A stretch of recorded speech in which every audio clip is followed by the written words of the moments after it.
माता सीता का पता लगा। अब उन्होंने माता सीता का पता लगाया।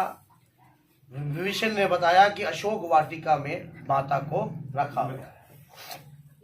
और मैं अब विभीषण कहता है कि मैं तो धन्य हो गया प्रभु आपके दर्शन पाके, कि राम रूप के दर्शन जो है मानो राम दूत के दर्शन पहले हो गए। और देखो दूत के दर्शन पहले हो गए और ये सच्चाई है।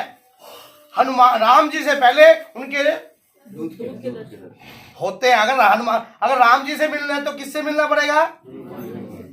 समझ गए। तो क्या हुआ कि दूत के दर्शन हो गए। अब प्रभु श्री राम की कृपा मेरे पर होनी ही होनी है, क्योंकि दूत महाराज आ गए। अब वहां पर गए, देखा वहां पर रावण आ गया, अहंकारी आया। रावण ने बहुत कहा कि तनिक मेरे ऊपर देख के तो देखो। आप माता को कहा कि हाँ मैं 1 वर्ष का समय देता हूँ। कितना? 1 वर्ष का समय देता हूँ, नहीं तो इसी तलवार से तुम्हारी गर्दन अलग कर दूंगा। या तो मैं कहता कि मंदोदरी वगैरह क्या है, तुम्हें तो रानी बना दूंगा मैं। हनुमान जी सुन रहे थे सारी बातें। हनुमान जी जैसे उसने तलवार काटी ना, हनुमान जी और क्रोध अंदर से कप उठने लग गया। क्योंकि माँ के प्रति तो वो बर्दाश्त ही नहीं कर सकते। जो बच्चा अपनी माँ की इज्जत नहीं करता, समझ लो उसके ऊपर तो पहला नंबर हनुमान जी की कृपा होनी। काटा मार चैप्टर क्लोज। जिसके अंदर अपनी माँ के प्रति करुणा नहीं है, किताब बंद कर दो, वो हनुमान जी को प्राप्त नहीं कर सकता। अब ये बात सुन लेना। दूसरा, क्योंकि हनुमान जी महाराज का माँ के प्रति बहुत ज्यादा करुणा है, बहुत ज्यादा माँ के। अब देख लिया, अब हनुमान जी 100 योजन समुद्र पार करके आए थे। अब भूख लग रही थी, माता सीता की व्याकुलता दूर करी, कथा सुनाई। ये सारी बातें तो आपको पता है कि नहीं पता? अब हनुमान जी ने मन में धारणा करी कि मुझे राम जी ने एक ही बात भेजा है पता करने के लिए। क्या पता करने के लिए भेजा है? माता कहाँ है। ठीक है, अब इसको सबक सिखाना पड़ेगा भाई। इसने जो तलवार काटी है ना, इसका जो घमंड है, मैं मार तो सकता नहीं, मारेंगे तो मेरे प्रभु ही, लेकिन घमंड तो चूर करना पड़ेगा।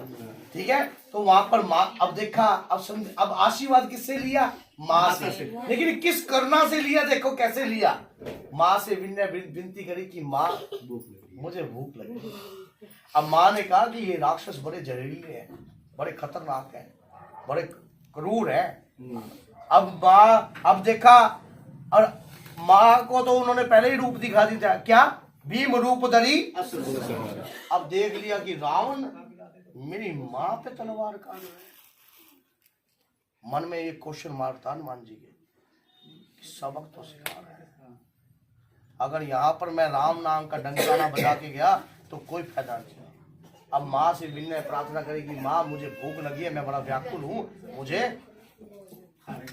इजाजत दीजिए। माँ ने कहा कि जाए, क्योंकि उन्होंने दिखा दिया था अपना रूप कि मैं छोटा वानर नहीं हूँ, मैं बड़ा भी हो सकता हूँ।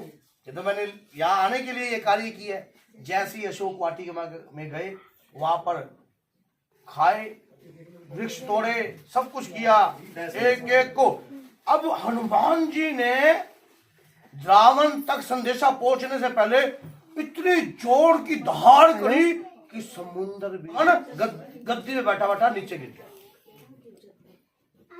आप सोचो, जिस देवता की दहाड़ इतनी भयंकर हो, उसका रूप कितना भयंकर हो सकता है, उसका तेज कितना भयंकर हो सकता है। जैसे हनुमान जी ने जो मानो पेड़ पौधे हिल गए, सारा जो राक्षस थे वो भी कम के। ये बानर के अंदर इतना बल कहां से हो सकता है? हनुमान जी के अंदर बल की तो कोई सीमा ही नहीं है। हनुमान जी इतना बल है हनुमान जी में कि आप उस बल को देख भी नहीं सकते। आप जिस इष्ट की आराधना करते हो, वो आराधना अगर आपके घर में चलने लग गई, हनुमान जी की आराधना, तो संकट कहां आ जाएगा आपके घर में। लेकिन संकट मैंने जब ही आएगा जब आप अंदर से नहीं जुड़ोगे। जो अंदर से जग गया, जो अंदर से हनुमान जी के प्रति जग गया, उसके ऊपर हनुमान जी की कृपा होगी। और ऐसी धाड़ करी, अक्षय कुमार जैसा उत्तर भी मार दिया। उसके बाद हनुमान जी वहां गए और लंका जला दी, सब कुछ कर दिया। सारा कुछ जानते हो आप, बताने की कोई आवश्यकता नहीं है। लेकिन मेरा मकसद ये था कि हनुमान जी की दहाड़ मात्र से लंका कम जाती है। एक दहाड़ मात्र से, तो हनुमान जी का तेज कितना बलवान होगा, कितनी बड़ी शक्ति है वो। उस शक्ति को अगर आप अपने घर में जगा दो तो कितनी करुणा आपके ऊपर आ जाएगी।